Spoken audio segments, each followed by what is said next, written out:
नमस्कार दर्शकों, चर्चा में आपका स्वागत है। भारत सरकार ने एक सर्वदलीय प्रतिनिधि मंडल का गठन किया है जो 32 देशों की यात्रा करेगा और ऑपरेशन सिंदूर को लेकर भारत सरकार का पक्ष रखेगा और पाकिस्तान को बेनकाब करेगा। 59 सदस्यीय प्रतिनिधि मंडल होगा जिसमें पक्ष विपक्ष के सांसद, राजनेता और पूर्व राजदूत शामिल हैं। अब इस मामले को लेकर भी हम लोग के देश में राजनीति शुरू हो गई है। राजनीति का कारण यह है कि विपक्ष का आरोप है कि सरकार ने इस मामले में उनकी राय नहीं ली, प्रतिनिधि मंडल का चयन खुद कर लिया। अब विवाद बढ़ता देख सरकार ने सफाई दी है। क्या इसका असर होगा? क्या दलगत राजनीति से ऊपर उठकर इस मामले में सभी लोग एक मत नहीं हो सकते थे? क्या इसका असर विदेश दौरों पर पड़ेगा? इसको लेकर हम आज बातचीत करेंगे। हमारे साथ हैं खालिद रशीद जी, वरिष्ठ पत्रकार हैं। खालिद जी, स्वागत है आपका। बहुत शुक्रिया आपका। अब जो विपक्ष जो है उसमें काफी विरोध है। पहला विरोध तो शशि थरूर के नाम पर है और कांग्रेस का कहना है कि उसने जो 4 नाम दिए थे उसमें सिलेक्शन नहीं हुआ, शशि थरूर को उनकी अनुमति के बिना रख लिया गया। दूसरा विरोध ममता बनर्जी का है। उनका भी कहना है कि यूसुफ पठान का नाम शामिल कर लिया गया बिना उनसे पूछे। उन्होंने प्रतिनिधि मंडल से अपना नाम वापस ले लिया है। शिवसेना भी विरोध में आ गई है। संजय राउत का कहना है कि उन लोगों की अनदेखी की गई। साथ ही उन्होंने ये भी आरोप लगाया है कि इस मुद्दे का अंतर्राष्ट्रीयकरण किया जा रहा है। हालांकि शरद पवार ने थोड़ा अलग स्टैंड लिया है। सुप्रिया सुले को भी उसमें जगह मिली है और उन्होंने इसका स्वागत करते हुए कहा है कि हम लोगों को इस मामले में दलगत राजनीति से ऊपर रहना चाहिए। आप क्या सोचते हैं इस सबको लेकर, इस विवाद को लेकर? और दूसरे चंक में हम लोग ये चर्चा करेंगे कि विदेश यात्राओं का क्या फायदा मिलेगा भारत को। देखिए, पहले तो मैं सरकार को साधुवाद दूंगा कि अभी हम लोगों ने ऑपरेशन सिंदूर जो सफल ऑपरेशन चलाया और जिसके नतीजे में पाकिस्तान घुटनों पर आ गया, है ना, और उसको अपनी औकात पता चल गई, हमने दिखा दिया। और जिस तरह का एकजुटता का प्रदर्शन हमने किया, राजनीतिक एकजुटता, सामाजिक एकजुटता और राष्ट्रीय एकजुटता, ये हर स्तर पे एकजुटता दिखी। ऑपरेशन सिंदूर के बाद जो परिस्थितियां बनी थी उसमें जो होना चाहिए था, जो सभी ने अपना नागरिक कर्तव्य निभाया। अलग अलग दलों के जो प्रतिनिधि हैं उन्होंने सीधे तौर पे कहा कि हमें नेतृत्व पे पूरा भरोसा है, नेतृत्व हमारा आगे बढ़ेगा, जो निर्णय लेगा हम उसके साथ खड़े हुए हैं। तो ये संदेश बहुत साफ गया पाकिस्तान को भी, पाकिस्तान के सहायक देशों को भी, और अंतर्राष्ट्रीय जो कम्युनिटी है, इंटरनेशनल कम्युनिटी है, उसको भी साफ संदेश गया कि भारत एक ऐसा देश है जो बाहरी जब भी प्रश्न उठता है, यानी बाहरी खतरों के प्रति पूरी तरह से एकजुट है। तो विविधता में एकता से केवल हम कहते नहीं है, बल्कि एकता वो स्थापित है और वो दिखी, वो शक्ति दिखी और सफल ऑपरेशन रहा। हमने पाकिस्तान को एक्सपोज किया, पाकिस्तान किस तरह से आतंकवाद को पोषित और पल्लवित करता रहा है, और हमने सीधा सीधा संदेश दिया कि भाई हम आतंकवाद को बर्दाश्त नहीं कर सकते हैं।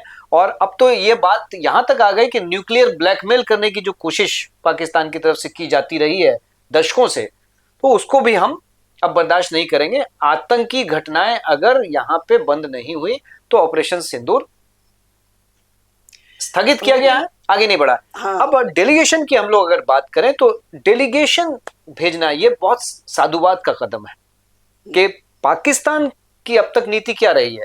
दोषी तो वो है ना। इतना समय हमने इसीलिए लिया आपसे, हालांकि आप ये अपेक्षा कर रही हैं कि हम थोड़ा संक्षिप्त रहें, लेकिन इतना समय इसलिए लिया हमने कि क्योंकि हम ये बताना चाह रहे थे कि पाकिस्तान की हमेशा नीति क्या रही है। दोषी वो है लेकिन खुद को पीड़ित के तौर पे, विक्टिम के तौर पे प्रेजेंट करता है यूएन में, तमाम जो अंतर्राष्ट्रीय संस्थाएं हैं वहां पे, और वो विक्टिम कार्ड खेलने की कोशिश करता है है ना। बिल्कुल। तो वहां पे भी एक्सपोज करना बहुत ज्यादा होता है, खास के जो हिमायती देश है उनके सामने उसकी असलियत लाना नहीं, कई बहुत बार जरूरी हो इन जाता देशों के है। सामने इसलिए सच्चाई नहीं ये खड़ा। साधुवाद वाला कदम है। तो इसके लिए नेतृत्व को कांग्रेचुलेशन, जो सरकार है हमारी उसको कांग्रेचुलेशन, साधुवाद। लेकिन राजनीति तो हमारे हमारे देश में होनी ही चाहिए, उसका अवसर होना चाहिए। तो पहले राजनीति का अवसर नहीं मिला था, अब राजनीति का अवसर पूरी तरह से मिल गया है। और इसीलिए जो राजनीतिक चेहरे हैं वो अपनी अपनी गोटियां चलना शुरू कर दिया, उन्होंने मोहरे चलना शुरू कर दिया। जी मेरा वही कहना है कि जैसे शशि थरूर का जो मुद्दा है, ये सच है कि आजकल वो भाजपा के करीब जा रहे हैं और इसका उनको फायदा मिला है। लेकिन मेरी व्यक्तिगत राय ये है कि शशि थरूर पहले से भी योग्य कैंडिडेट थे, चूंकि यूएन में लंबे समय तक काम कर चुके हैं। और हकीकत तो यह है कि शशि थरूर की लोकप्रियता जितनी इंडिया में नहीं उससे ज्यादा बाहर पॉपुलर है। जी। बहुत ही धारदार स्पीच देते हैं, भाषा पर बहुत बढ़िया कमांड है और कई मुद्दों पर हम उनका स्पीच सुने हुए। तो उनका एक जो प्रेजेंटेशन का तरीका है ना, बड़े बड़े लोग कायल हैं उनके। तो हमको लगता है कि बहुत योग्य कैंडिडेट हैं जाने का। लेकिन कांग्रेस का जो आरोप है कि हमारी नहीं सुनी गई, या यही बात ममता बनर्जी का भी आरोप है कि हमारी नहीं सुनी गई, तो इसको लेकर किरण रिजिजू ने, जो संसदीय कार्य मंत्री हैं, उन्होंने सफाई दी है कि जो विरोधी दल थे उनको सिर्फ सूचना दी गई थी, उनसे नाम नहीं मांगा गया था और नाम तय सरकार ने किया है अपने हिसाब से योग्यता परख के। तो इस पे आपको क्या लगता है कि यहाँ मुझे विपक्षी दल देखिए यही पॉलिटिक्स है जो होना नहीं चाहिए था। अब मुझे इससे असहमति है। आप कह रहे हैं कि बड़े योग्य व्यक्ति हैं शशि थरूर, वाकपटु हैं, है ना, यूएन में उनका अच्छा रोल रहा है, आप भी प्रभावित हैं, बहुत सारे लोग प्रभावित हैं शशि थरूर से। अच्छा बोलते हैं, मैं भी मानता हूं, बड़ी अच्छी अंग्रेजी बोलते हैं, बड़े फ्लुएंट हैं, है ना। लेकिन असली बात यह है कि अगर योग्यता ये है तो फिर यूसुफ पठान क्यों? यूसुफ पठान तो वाकपटु नहीं है। यूसुफ पठान तो अपनी चीजों को मुझे तो यूसुफ पठान को लेकर मुझे तो ये लगता है कि क्रिकेट, जो वो क्रिकेट खिलाड़ी रहे जिससे उनकी पहचान बनी है, क्रिकेट की जो बारीकियां हैं वो भी वो बहुत अच्छे ढंग से नहीं समझा सकते हैं दर्शकों को। तो आपने उनको ऑपरेशन सिंदूर की सफलता और उसके लिए योग्य माना। और शशि थरूर के जो डेलीगेशन है उसके लिए देखिए सुनीता जी करना चाहिए। देखिए सुनीता जी बहुत नहीं, चूंकि आपने क्वेश्चन किया, हम भूल जाएंगे, आप क्लियर कर लेने दीजिए। यूसुफ पठान का नाम पहले शामिल नहीं था। सुदीप बंदोपाध्याय, शायद हम नाम न भूल रहे हो, तो तृणमूल कांग्रेस में बहुत सारे ऐसे नेता हैं, उनका नाम पहले शामिल किया गया बहुत ही योग्य है। लेकिन उन्होंने अपना रिफ्यूजल दे दिया, कुछ स्वास्थ्य कारणों का, कुछ व्यस्तताओं का हवाला देके उन्होंने रिफ्यूजल दे दिया, तब यूसुफ। अब ये आपको, हम दर्शकों को भी जानकारी के लिए बता दें, ये प्रतिनिधि मंडल में 7 दल बनाए गए और 7 दल में एक एक मुस्लिम सांसद या नेता को भी रखा गया। तो हमको लगता है कि शायद यूसुफ पठान का चयन उस आधार पर किया होगा। हम सफाई नहीं दे रहे, हम आपको नॉलेज के लिए बता रहे।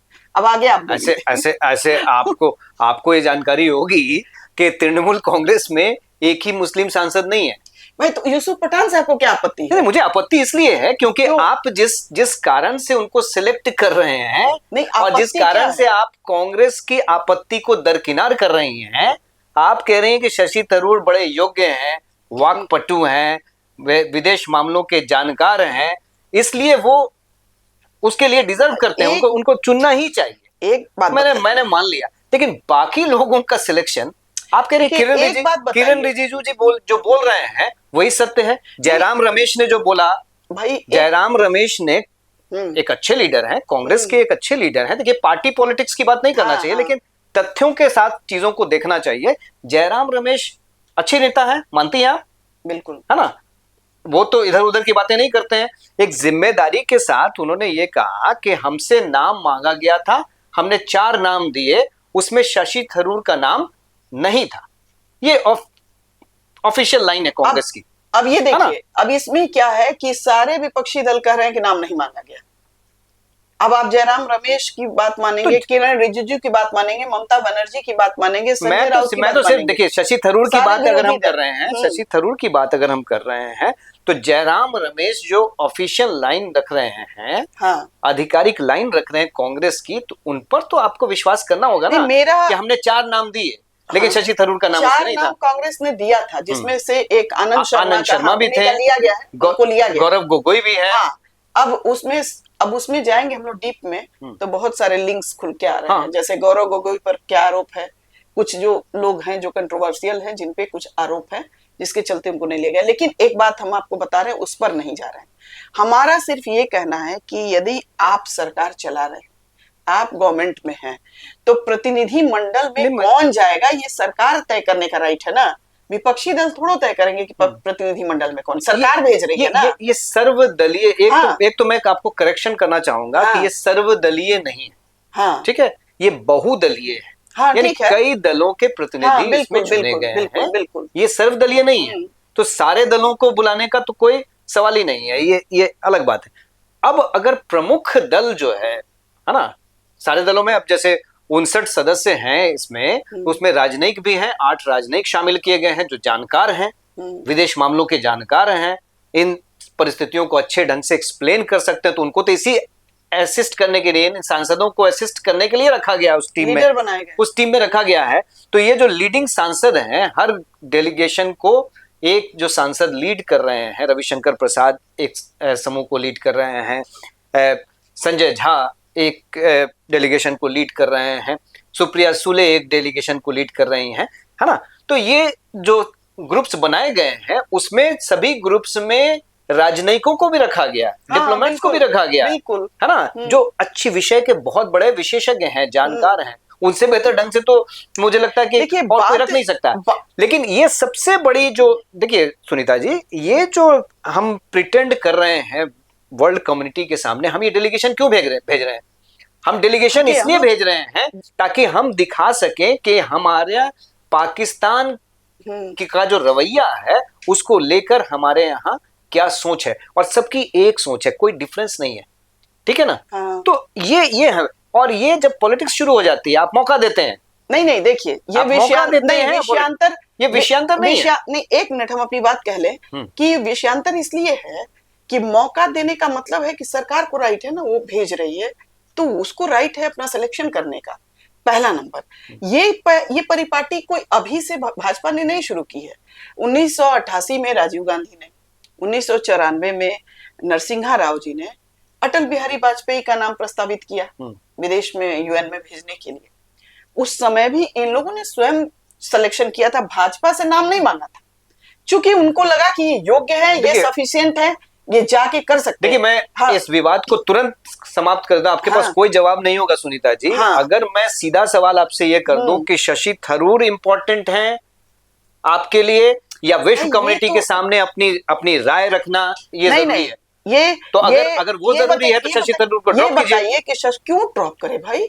विवाद खत्म कीजिए ना। क्यों विवाद खत्म? क्यों आपके लिए इंपॉर्टेंट क्या है? नहीं तो विवाद आपकी प्राथमिकता क्या है? विवाद में तो फिर कांग्रेस कहेगी कि चारों को लीजिए, बाकी सलमान खुर्शीद को भी हटाइए, तो फिर कांग्रेस जिम्मेदार होगी। नाम तो सलमान विवाद पैदा करने के लिए फिर कांग्रेस जिम्मेदार होगी। क्यों? अभी आपके बताइए कि सलमान खुर्शीद का भी वो नाम, वो तो उस कौन है, मनीष तिवारी है, उनका भी नाम है शायद, उन पर भी कांग्रेस नाराज है, तो अपने सारे नेताओं पर नाराज है। ये तो कोई बात ही नहीं हुई कि हम जो 4 नाम दे रहे हैं, जबकि जो 4 नाम दिया है उसने, उसमें 3 नाम ऑलरेडी बहुत कंट्रोवर्शियल है, उसके कंट्रोवर्सीज आ चुकी हैं। तो आप क्यों ऐसा नाम प्रपोज किए? आपने मेरे सवाल का जवाब नहीं दिया। विवाद यहीं पे खत्म हो जाएगा। आपकी प्राथमिकता क्या है? शशि थरूर प्राथमिकता है कि शशि थरूर ही जाएं, या फिर आपका जो उद्देश्य है वो इम्पोर्टेंट है? उद्देश्य, अच्छा ये एक बात बताइए, डेलीगेशन जिस कारण से भेजा जा रहा है वो इम्पोर्टेंट है। उद्देश्य में जो व्यवधान कौन डाल रहा है? बहुत क्लियर। आप इस समय पार्टियों को शांत रहे। शरद पवार ने भी बोला ना कि इस समय दलगत राजनीति से ऊपर उठ के इस सब चीज में तो आप भी दलगत राजनीति से ऊपर उठ जाइए ना। हाँ, क्या उठना है भाई?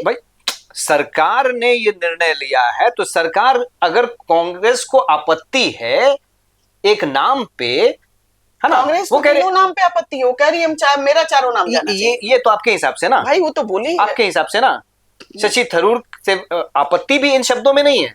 अब आप देखिए कि रिएक्शन क्या आ रहा है। बीजेपी के आईटी सेल के प्रमुख मालवीय जी किस तरह की बातें कर रहे हैं।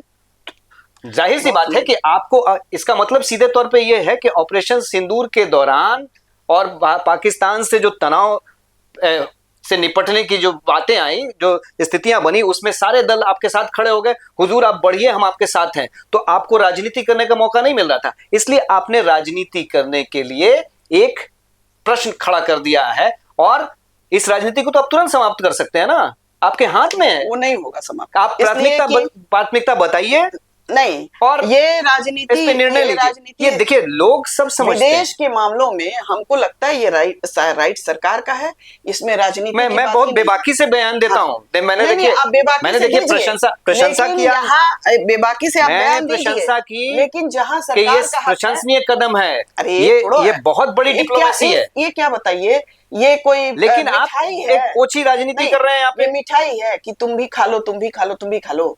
वहां पे सरकार जिसको योग्य समझेगी भेजेगी, तो उसमें ये तो सरकार का विशेष योग्यता का पैमाना। हाँ। यूसुफ पठान उस डेलीगेशन में शामिल हो रहे हैं, उन्होंने नाम वापस ले लिया। क्यों नहीं भाई? हाँ? क्यों नहीं? यूसुफ पठान अयोग्य कैसे? संजय झा बहुत योग्यता रखते हैं, विदेश मामलों के बहुत बड़े जानकार हैं। ये आप उनकी अयोग्यता पर टिप्पणी कैसे कर सकते हैं? इसलिए कि आप नहीं भाई, आपके हिसाब से जो कांग्रेस ने नाम दिया वही सारे योग्य हैं। बिल्कुल नहीं कह रहा हूँ, मैं बिल्कुल नहीं कह रहा हूँ। मैं ये कह रहा हूँ कि पार्टी ने, इतनी बड़ी पार्टी ने 4 नाम दिए, हाँ, आपको उन नामों में दिक्कत हुई, आपने एक अलग से नाम उठा लिया, और तर्क आप ये दे रहे हैं कि वो वाक्पटु हैं, वो बहुत बड़े जानकार हैं, इसलिए उनका जाना जरूरी है। असली बात ये है कि आपने शशि थरूर से जो नजदीकी बढ़ाई है, तो क्या इतराज है आपको भाई? किसी को भी यदि यदि नजदीकी बढ़ाई भी है, तो अगर यदि इतना तुच्छ कारण लेकर, इतनी तुच्छ स्वार्थ को लेकर इतना बड़ा साधने के लिए निकले, तुच्छ कारण क्या है भाई? आप एक बात बताइए, इतने बड़े उद्देश्य को साधने के लिए निकले, आपको मुबारक हो। आप ये बताइए, ऐसी व्यवस्था, ऐसी राजनीति, आपको मुबारक हो। मैं एक विश्लेषक के तौर पे यह मानता हूं कि इस विषय पर राजनीति नहीं होनी चाहिए। अगर कांग्रेस को आपत्ति है, शशि थरूर को ड्रॉप कीजिए, क्योंकि उद्देश्य आपका बड़ा है, आप बड़े उद्देश्य को लेकर जा रहे हैं, आप बड़ा दिल दिखाइए, बड़े भाई हैं, सरकार में हैं, विपक्ष की इस बात को मानिए, विवाद खत्म। चलिए हम लोग चर्चा को यहीं विराम देते हैं। बहुत बड़ी असहमति है, मेरा अपना मानना है कि वहां किसी को खुश करने के लिए नहीं भेजना है, जो योग्य है। और अभी जितने प्रतिनिधिमंडल में जितने लोग जा रहे हैं, उसमें शशि थरूर सबसे योग्य व्यक्ति है मेरे नजर में। कंक्लूड आप करें उससे पहले मैं किसी पार्टी का समर्थक नहीं हूं, मैं उद्देश्य का समर्थक हूं। उद्देश्य क्या है? उद्देश्य हमारा ये है, उद्देश्य क्या है? उद्देश्य हमारा ये है कि हम विश्व बिरादरी के सामने अपनी एकजुटता का प्रदर्शन करें, जैसे ऑपरेशन सिंदूर के दौरान हमने किया। अब भी हमको वो प्रदर्शन करना है, इसीलिए बहुदलीय डेलीगेशन जा रहा है। सभी पार्टियों से कोशिश की गई, सभी नहीं, ज्यादातर पार्टियों से कोशिश की गई कि रिप्रेजेंटेटिव वहां से लिए जाएं, और इसका कारण यही है कि हम एकजुटता दिखाना चाहते हैं। और एकजुटता अगर पहले ही प्रयास में टूट रही है, तो आप उसकी जिम्मेदारी लेनी है। क्या एकजुटता है कि दल में ये जाएंगे, ये नहीं जाएंगे? आप सरकार ना तय करेगी कौन जाना चाहिए, कौन नहीं जाना चाहिए। यहाँ पूरा टोटल सरकार का जो डिसीजन होना चाहिए, पहले भी यही होता रहा है, और मेरे हिसाब से अभी भी यही होना चाहिए। हम लोग के बीच में आज बहुत मतभेद है, लेकिन आपकी क्या राय है जरूर बताइएगा। हमारे चैनल को लाइक करें, सब्सक्राइब करें और शेयर करें। नमस्कार। सब्सक्राइब शेयर जरूर कीजिएगा। सिर्फ सुनने से काम नहीं चलेगा, क्योंकि हमारी हिम्मत तब बढ़ती है जब आप हमारे साथ पूरी तरह से शामिल होते हैं। तो सब्सक्राइब और शेयर जरूर कीजिएगा। कमेंट का तो आपका इंतजार हमें जरूर रहता है। नमस्कार।